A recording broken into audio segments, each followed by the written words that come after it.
Kalau misalnya keluarga kita itu nggak nyambung, kita lemah. Jangan sampai kita menjadi lemah seperti rupiah, teman-teman. Nah, Semanik itu luar biasa pokoknya, teman-teman. Tepuk tangan dong buat Semanik. Nah, ini teman-teman, ada 8 fungsi keluarga. Nah, teman-teman di sini ada nggak nih yang udah tahu 8 fungsi keluarga? Bisa maju dong? Kalau tahu? Kalau tahu bisa maju, teman-teman? Atau enggak 4 aja deh, setengahnya nggak apa-apa. Kita kasih diskon spesial 50%. Kalau ada, teman-teman. Oke, kalau nggak ada kita buka terlebih dahulu ya, teman-teman. Ini kemarin kita buatnya bareng Duta Genre yang Putri, teman-teman, sama Kak Ginda, sama teman-teman juga dari Big Air. Ya, nih.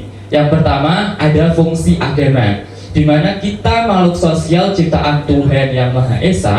Itu kan di keluarga kita harus mengajarkan nilai-nilai agama dan spiritual, nilai-nilai moral yang harus dipunyai oleh setiap anak masing-masing. Kalian semuanya di sini beragama kan? Ya. Nah, agama kalian itu sama dengan orang tua kan, teman-teman? Alhamdulillah. Nah, yang kedua itu ada fungsi sosial dan budaya. Nah, tadi udah dijelasin sama Pak Ramani juga bagaimana kita sebagai orang tua nantinya kita harus menerapkan paham-paham norma yang berlaku di sosial masyarakat. Kita harus ngapain, kita nggak boleh ngapain, kita juga norma apa aja, kayak norma agama, norma kesopanan, norma sosial budaya gitu ya, teman-teman. Kita harus menerapkan seperti itu, teman-teman. Dan yang ketiga itu fungsi cinta dan kasih sayang. Nah, ini teman-teman, tadi yang udah pernah disinggung, bagaimana kalau orang itu kurang kasih sayang, mereka itu akan mencari-cari perhatian, entah itu kepada pacar ataupun mencari jadi diri sendiri. Fungsi perlindungan. Nah, fungsi perlindungan sendiri, teman-teman, kita memberikan rasa aman, kayak bodyguard tapi versi cinta. Nah, itu menjaga kita buat mood sehari-hari. Jadi kalau misalnya kalian nanti berkeluarga, kita harus memberikan fungsi perlindungan. Begitu ya, teman-teman. Selanjutnya adalah fungsi reproduksi. Bagaimana kita meneruskan generasi dengan tanggung jawab dan kesehatan. Bagaimana kita nantinya bisa memberikan pemahaman tentang reproduksi. Nggak boleh pernikahan dini, nggak boleh seks bebas, nggak boleh pergaulan bebas, nggak boleh nafsa, nggak boleh mabuk-mabukan, nggak boleh ngerokok, terus habis itu sebagainya lah. Nah, kemudian adalah fungsi sosialisasi dan pendidikan, di mana kita di keluarga udah diajarkan nih bagaimana caranya menghitung, caranya membaca sebelum masuk TK. Benar nggak, teman-teman? Benar. Ya, seperti itu, teman-teman, bagaimana fungsi sosialisasi dan pendidikan. Nah, ini fungsi ekonomi dan lingkungan, di mana fungsi ekonomi sendiri itu membuat seseorang menjadi lebih mempunyai privilege, teman-teman. Kalau misalnya teman kalian itu nggak punya sepeda, naik sekolah itu harus jalan kaki misalnya, teman-teman, dan kalian punya sepeda dan kalian mempunyai keistimewaan menaiki sepeda untuk berangkat sekolah.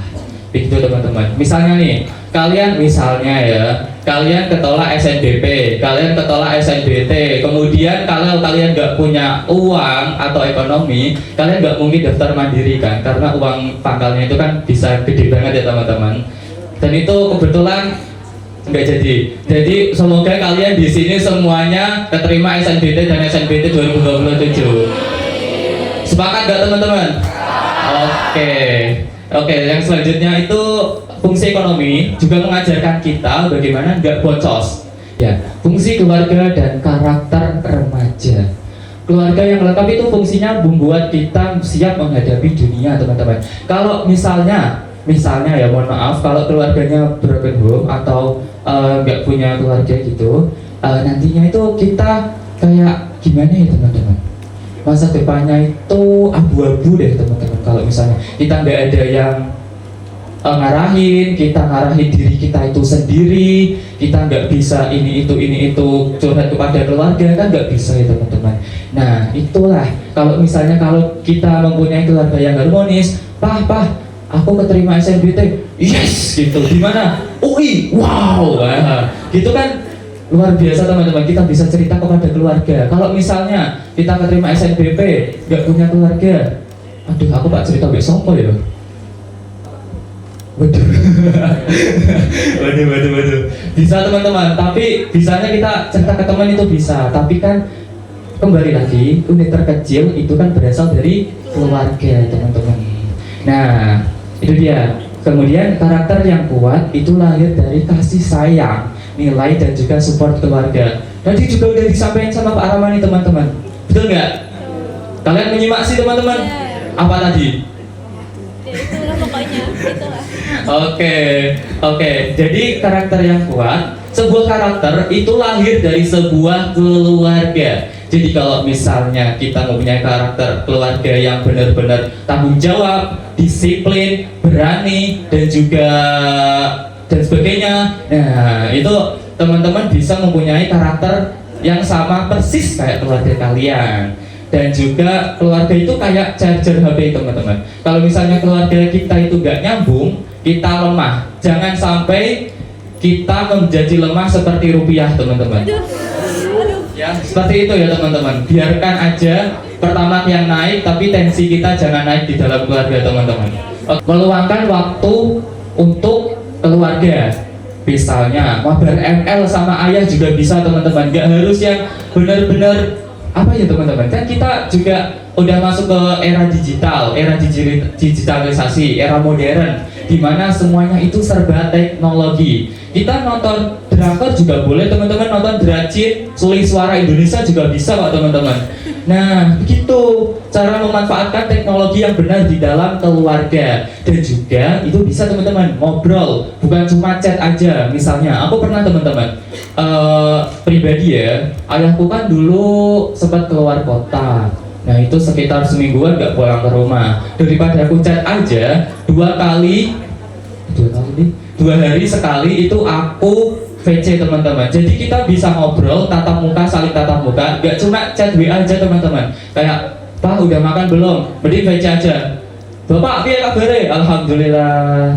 Pripun nggih, alhamdulillah sehat nggih. Alhamdulillah Bapak. Memakai oleh-oleh nggih Bapak. Nah, gitu teman-teman. Kita bisa melihat wajah orang tua kita dan bisa saling mengobrol dalam layar HP. Begitu teman-teman. Dan juga kita memberi kesempatan semua anggota keluarga curhat tanpa dijudge. Nah ini teman-teman, kita setiap komunikasi sama keluarga itu harus pakai bahasa yang sopan. Misalnya kalian orang Jawa, bisa pakai bahasa krama, bisa pakai bahasa Indonesia. Mari kita membangun generasi yang berkarakter. Mohon maaf ya teman-teman kalau misalnya ini dikit aja, karena tadi kan udah disampaikan semuanya oleh Pak Ramani. Dan juga aku di sini menambahi aja 8 fungsi keluarga. Jangan lupa ya teman-teman.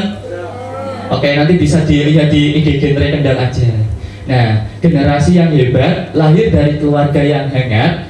Mari kita mulai sekarang bersama dengan keluarga. Mulai dari hari ini teman-teman. Setelah sosialisasi ini, aku harap kalian nantinya juga bisa memberikan contoh kepada teman-teman kalian. Bagaimana keluarga itu sangat penting bagi kehidupan kita bersosialisasi, kehidupan kita bermasyarakat, agar siap lebih menghadapi dunia.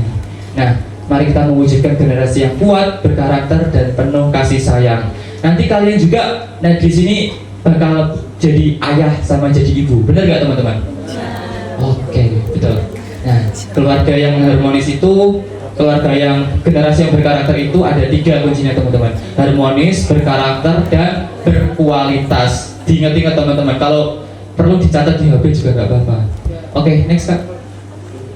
Nah ini dia, terima kasih telah menyimak. Mari kita jaga keluarga dan bangun karakter positif bersama. Dan nantinya kita akan lanjut ke sesi tanya jawab ya Kak Alfian. Oke benar, terima kasih teman-teman. Mohon maaf atas segala kekurangannya. Wassalamualaikum warahmatullahi wabarakatuh. Waalaikumsalam warahmatullahi wabarakatuh. Oke, jadi di era sekarang ini tantangan bagi remaja itu tak hanya sebatas informasi saja, tetapi juga tekanan ekspektasi orang tua. Sepakat teman-teman?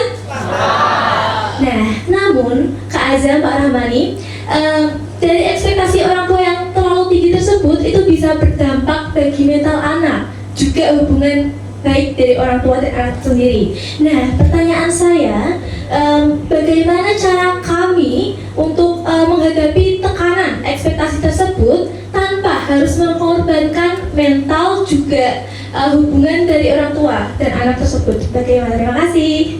Terima kasih. Beri tepuk tangan yang meriah. Oh baik, mohon maaf sebelumnya. Saya Anindya Putri Salsabila dari kelas 10 Kak. Terima kasih.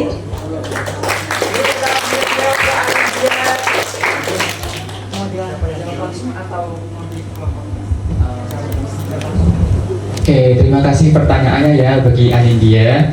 Jadi cara kita itu menghandle tanpa mengorbankan mental dan keharmonisan dari keluarga kita sendiri, itu kita bisa gini Anindya. Misalnya kita berbeda pendapat, pilihan prodi untuk masuk kuliah, misalnya ya Anindya. Nah, ekspektasi dari orang tua kamu itu pengen kedokteran, tapi kamu itu pengennya di hukum. Nah, kita bisa nih kayak ngobrol sebentar sama orang tua. Ayah, ibu, ada waktu enggak? Aku mau ngobrol sebentar. Kamu jelasin bagaimana minat kamu itu di bidang apa, dan kamu itu gak minat di bidang itu, alasannya apa. Jadi kayak misalnya kita minat di hukum, Bu, aku itu lebih unggul di IPS daripada di IPA, dan juga kalau misalnya di IPA itu aku kurang bisa ngitung, kurang bisa fisika, kimia. Jadi kalau misalnya aku boleh saranin, boleh pertimbangin, ayah dan ibu bisa setuju dan juga bisa berkoordinasi lagi kita bagaimana memilih sebuah program studi yang baik, kita bagaimana ekspektasi dari orang tua itu tanpa menghancurkan keharmonisan keluarga. Begitu Anindya. Bisa diterima jawabannya? Baik, bisa. Alhamdulillah. Pak Ramani mana baik? Baik, baik. Ya, saya tambahkan. Kalau tadi Mas Azam menyoroti tentang cita-cita ya. Kalau yang Mbak Nindya maksud sendiri tentang ekspektasi itu di keseharian atau yang bagaimana? Ya, di ekspektasi seperti nilai harus selalu juara kelas, terus prodinya juga harus sesuai dengan yang orang tua mau. Itu kan biasanya orang tua tuh pengen anaknya tuh punya karir yang bagus. Jadi anak ini tuh seperti sudah di-plan gitu sama orang tua. Jadi harus mengikuti apa maunya orang tua. Sedangkan biasanya ekspektasi orang tua tersebut itu tuh menjadi beban pikiran bagi sang anak. Jadi itu bisa menyebabkan mental anak juga terganggu, terus fokusnya juga hilang, seperti itu. Ya. Jadi saya menambahkan dari apa yang disampaikan Mas Azam tadi, memang betul kaitannya ekspektasi itu bisa jadi ke cita-cita tadi ya. Yang pertama, kadang kalau kita hanya berbicara tanpa data itu kurang begitu meyakinkan. Maka perlu didukung dengan data. Data apa sih yang bisa memberikan pemahaman kepada orang tua kita? Ada orang tua seusia saya menganggap bahwa nilai 80 itu sangat bagus, sangat bagus sekali gitu ya. Artinya karena di zaman dulu era saya nilai 7 itu udah bagus, apalagi 80 ditambah lagi 90 itu sudah tatarannya sudah luar biasa. Tetapi kadang orang tua tidak mengetahui seberapa jauh kompetitor kita itu nilainya ya. Kita berada di level berapa di tingkat kelas. Apakah kita peringkat 1? Lalu bagaimana kita di level keseluruhan secara paralel? Level berapa? Itu perlu kita sampaikan data. Data pendukungnya adalah asesmen diagnostik. Ya, itu penting sekali untuk disampaikan kepada orang tua. Setiap orang dari hasil tes yang dilakukan di sana sudah ada spesifikasi, ada kualifikasi, ada saran-saran, bahkan rekomendasi. Kamu kemampuan tertingginya di bidang apa? Relate nggak dengan keinginan kamu dan orang tua itu? Karena di situ sudah jelas kemampuan tertinggi di bidang misalkan ekonomi. Nanti ada juga sarannya, saran masuk ke prodi ekonomi, bekerja di bidang ekonomi. Itu relate semua. Itu sampaikan kepada orang tua. Jadi cara primernya di antara semua nilai mapel itu apa yang paling menonjol, nilai mapel apa? Itu penting. Yang pertama kan itu kronologinya sudah dilalui dari SMP, kamu juga lihat nilainya, SMA kamu sampaikan, kemudian didukung oleh asesmen diagnostik. Masih ada nggak itu? Masih. Ya masih, itu harus disimpan ya. Coba itu di data itu kamu simpulkan, diskusikan bareng. Nah di situ akan ketemu nanti. Tapi kalau kita hanya bicara saja tanpa data, orang tua kan nggak tahu kamu itu dengan nilai 90 dianggapnya kamu paling pintar kan gitu. Terus tidak tahu potensi sebenarnya itu di bidang apa. Nah, kalau di sini sudah ketemu potensinya di asesmen diagnostik itu sudah kamu pahami, kamu pun jadi paham. Oh sebenarnya memang apa yang disampaikan orang tua itu benar kalau memang sesuai dengan asesmen. Oh ternyata salah. Kalau salah ya sampaikan itu data itu. Ini saya kira orang tua akan lebih memahami, tidak akan menekan kita ya dengan ekspektasi orang tua yang begitu tinggi ketika punya data dan didukung oleh data orang lain juga, artinya sebagai pembanding itu penting sekali. Di situ nanti akan menyadari. Nah akan ketemu titiknya nanti di mana gitu ya. Baru nanti orang tua ngomong, oh ternyata anak saya tidak pas kalau saya suruh ke dokteran karena ternyata dia di bidang ekonomi. Nah, nanti akan ketemu ya. Karena setiap orang tua itu menganggap bahwa kedokteran itu apa ya, yang paling menjanjikan. Padahal belum tentu karena setiap siswa, setiap anak punya potensi yang beda-beda. Ada yang di bidang teknik, ada yang di bidang ekonomi, ada yang di bidang sosial, ada yang di bidang hukum dan seterusnya. Maka lihat kembali asesmen diagnostik dan nilai rapor. Itu ya. Baik, terima kasih Pak. Bagaimana? Cukup. Cukup ya. Oke. Lanjut. Masih ada beberapa. Kembali mengingatkan untuk pertanyaan kami sediakan 4 sesi pertanyaan ya. Jadi tadi sudah diserahkan 1, jadi masih ada 3 kali kesempatan lagi untuk teman-teman yang ingin mengajukan pertanyaan. Pertanyaan kedua kami persilakan. Silakan angkat tangan yang ingin mengajukan pertanyaan. Oh iya.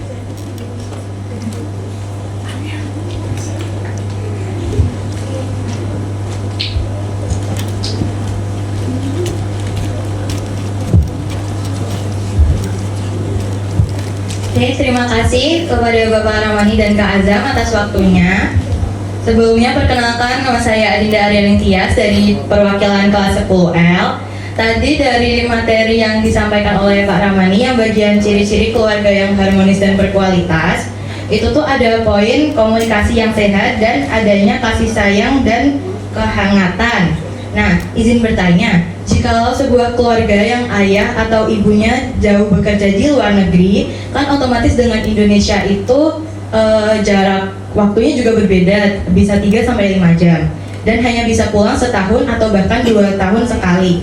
Namun selama jauh menjalin komunikasi seadanya yang membuat orang tua tidak tahu perkembangan dari sikap anak tersebut.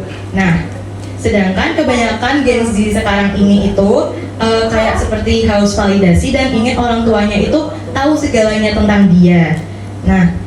Nah ketika si Gen Z itu gak tahu kalau misalkan orang tuanya itu gak tahu soal dirinya sendiri itu, dia tuh pasti ngerasa kayak saya gak disayang gitu. Nah, hal tersebut apakah bisa dibilang termasuk keluarga yang harmonis? Terima kasih.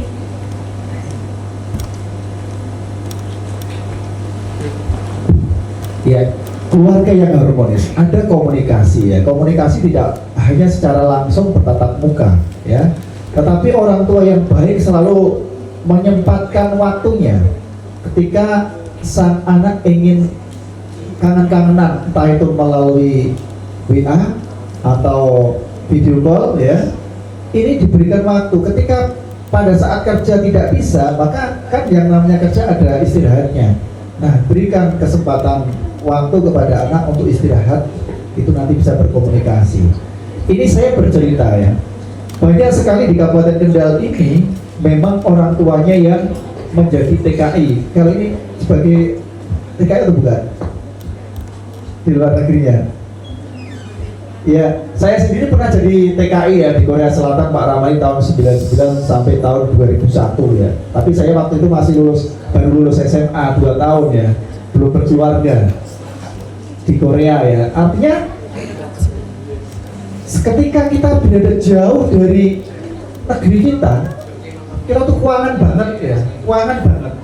Saya sebulan itu bisa nulis surat, mohon maaf ya, dulu belum ada HP. Jadi Indonesia nggak ada HP. Tahun 99 belum. Saya masih simpan seluruh surat-surat saya yang saya tujukan kepada kawan-kawan akrab saya dan kepada orang tua. Saya simpan semua ya surat itu. dulu pakainya perangko. Kalian tahu perangko enggak? Ya, jadi kalau ada surat itu ditempeli perangko. Kalau perangkonya itu yang murah berarti ya waktunya lama. Kalau perangkonya yang harga mahal berarti waktunya semakin cepat sampainya, begitu ya. Saya simpan dari tahun 99 sampai berarti sekarang sudah ada 27 tahun surat satu gepok itu saya simpan. Kadang saya baca lagi ketika saya, jadi saya usia berangkat ke Korea itu usia 19 tahun ya. Jadi masih ya remaja ya. Remaja ya, baru adolescent ya. Adolescent itu peralihan dari remaja ke dewasa ya. Dewasa itu kan 21 tahun ya. Saya simpan semua. Jadi rasa kangen kita ya kita wujudkan dalam bentuk tulisan. Saya sempatkan, jadi kalau malam itu saya selalu membayangkan seakan-akan saya berada di tengah-tengah keluarga gitu kan. Jadi tidurnya kan di mes ya, sendiri-sendiri gitu ya. Sendiri di mes satu kamar, itu kan kangennya bukan main. Jadi itu kita melalui surat itulah bentuk keharmonisan rumah tangga kita. Kalau kita sudah tidak peduli, berarti kan nggak peduli dengan orang tua kita, mau apapun terserah, gitu ya. Tapi di mana orang tua itu masih peduli dengan anaknya, masih ngirimi uang untuk kebutuhannya, ya masih video call, itu masih harmonis. Yang nggak harmonis itu sama sekali lupa dengan keluarganya. Mohon maaf, di sana malah menikah lagi misalnya, mohon maaf ya. Itu sudah tidak mikirkan keluarga. Tapi yang mikir keluarga, di mana masih ada komunikasi, itu masih harmonis, ya.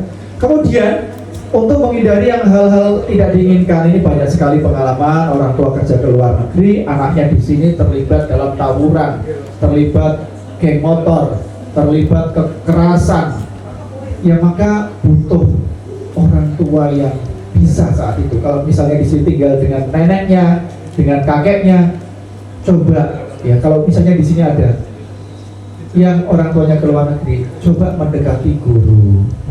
Carilah guru yang bisa diajak curhat. Anggaplah itu orang tua yang saat ini bisa kalian tatap secara langsung, bisa kalian curhati kan begitu. Jangan kemudian kalian nanti malah salah tempat gitu ya, untuk mengaktualisasikan bukan ke orang yang tepat, tapi kepada orang yang tidak tepat. Ini bisa bahaya sekali, ya. Orang tua di luar negeri tidak ada yang ngawasi yang putri ya, di rumah uang tercukupi karena dikirimi sama orang tua gitu ya, tapi bergaul dengan laki-laki yang tidak benar, bahaya, ya. Memanfaatkan situasi rumahnya kosong, bahaya. Yang laki-laki misalnya, laki-laki ada beberapa, bergaullah dengan anak-anak yang positif kegiatannya. Jangan uang punya, ya loh, untuk diakui dengan temannya, ya merokok, beli rokok, ini yang kecil-kecil sepele-sepele, kemudian minum minuman keras, kumpul dengan anak-anak geng motor, ini nanti bahaya sekali. Pengaruh itu kalau sudah kalian sudah masuk rokok, minuman keras, untuk menghindarinya sulit, ya sulit sekali untuk lepas dengan kelompok itu. Kalian akan terlalu dicari, terus diajak, ayo kumpul, ketemu di sini, kita minum minuman keras, kita merokok dan lain sebagainya, terus akan dikejar. Tapi kalau kalian bisa mencegahnya, menjauhinya, kalian mencari teman yang tepat, orang tua pengganti sementara yang tepat dengan gurunya, insya Allah kalian akan menjadi keluarga yang harmonis. Dan nanti pada saat kalian menjalin hubungan keluarga juga akan mendapatkan keluarga yang diharapkan. Itu ya Mbak Dinda ya. Oke. Baik, dilanjut.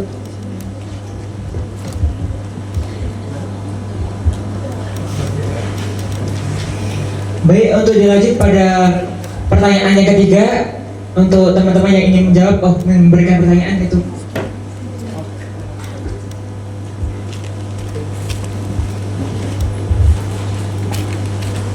Perkenalkan, saya Kaila Adabi Soleha dari kelas 10D. Dari yang saya tangkap, itu kan keharmonisan keluarga itu sangat berpengaruh terhadap masa depan anak dan kepribadian anak. Tapi di sisi lain, sebagai seorang anak sendiri, kita kan tidak bisa memilih ingin lahir dari keluarga yang seperti apa. Nah, jika kita sudah terlanjur lahir di keluarga yang mungkin hilang arah atau tidak memiliki tujuan yang jelas, bagaimana cara kita sebagai seorang anak tetap memiliki kepribadian yang baik dan masa depan yang cerah, seperti itu. Izin menjawab ya Kaila. Jadi di mana ada 8 fungsi keluarga. Yang pertama itu ada fungsi agama. Saya tekankan lagi, ada fungsi agama. Itu kan ada spiritual. Nah, jadi kita bersyukur kepada Tuhan Yang Maha Esa karena kita telah dilahirkan di dunia. Walaupun keluarga kita itu kurang istilahnya kurang baik lah.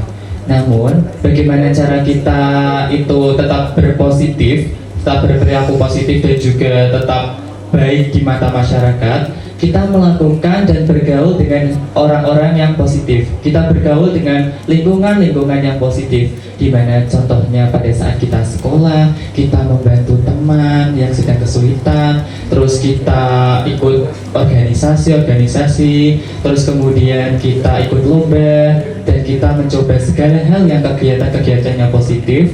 Itu insya Allah akan membuat kita nantinya merasa bersyukur kita telah dilahirkan di dunia, walaupun kita dilahirkan dari keluarga yang kurang.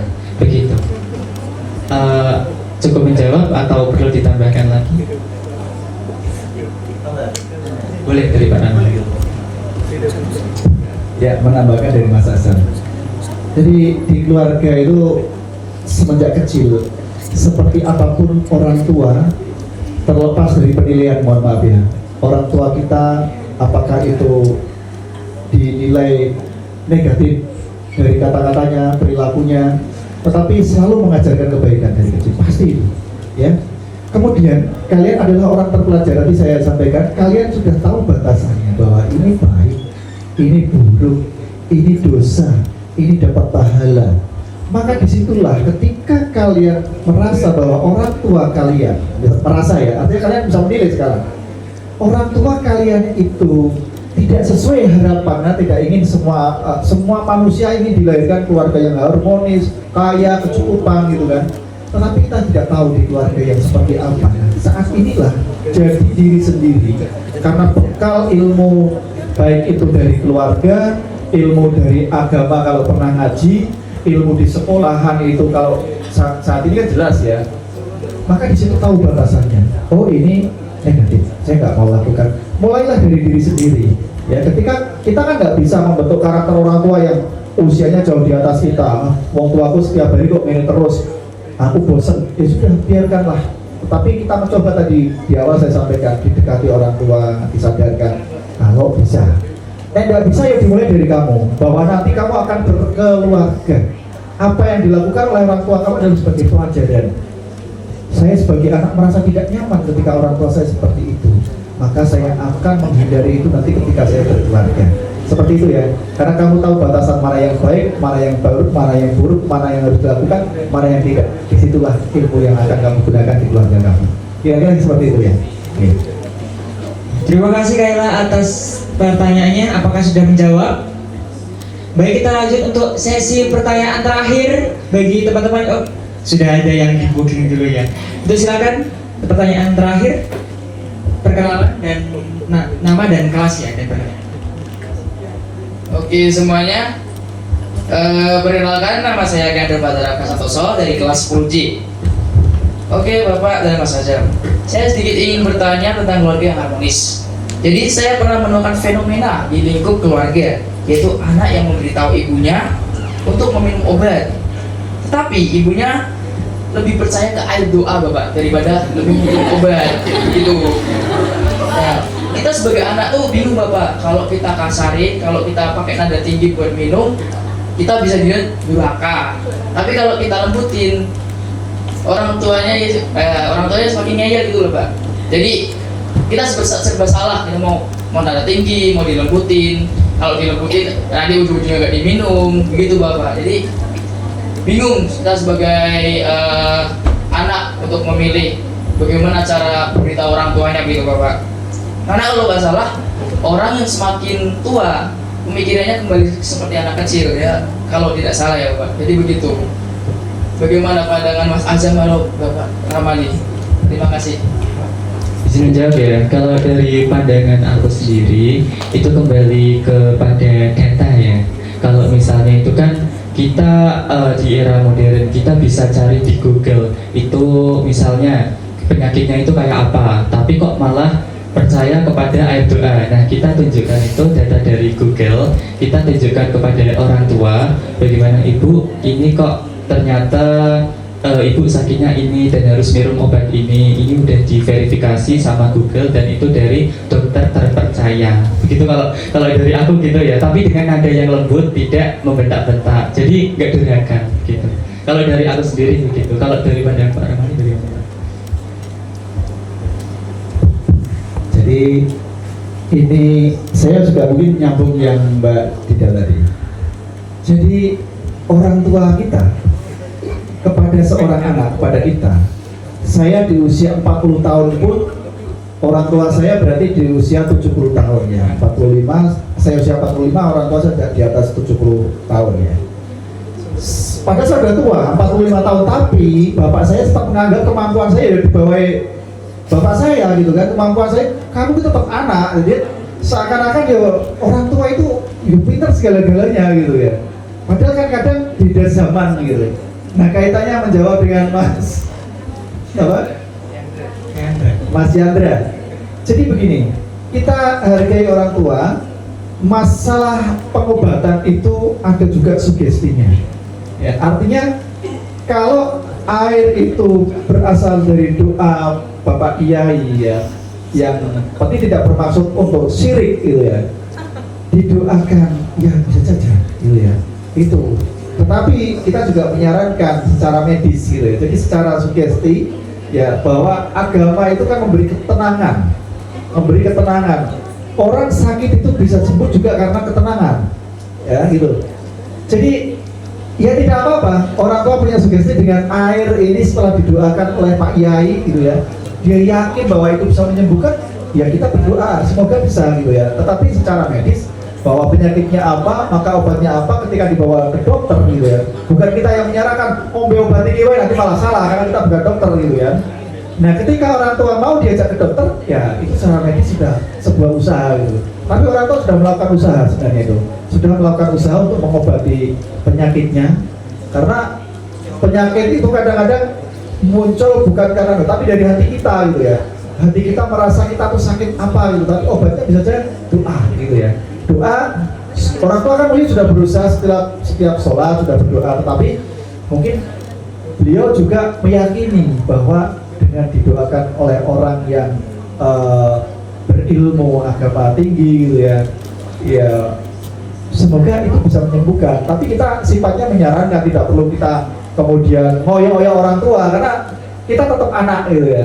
Jadi setua apapun Pak Rahman itu di mata ayah saya, di mata bapak saya, ibu saya, mak saya itu kan biasa tetap anak gitu ya. Ibu. Baik, tak terasa sesi tanya jawab sudah terselesaikan. Terima kasih untuk antusiasme dari teman-teman.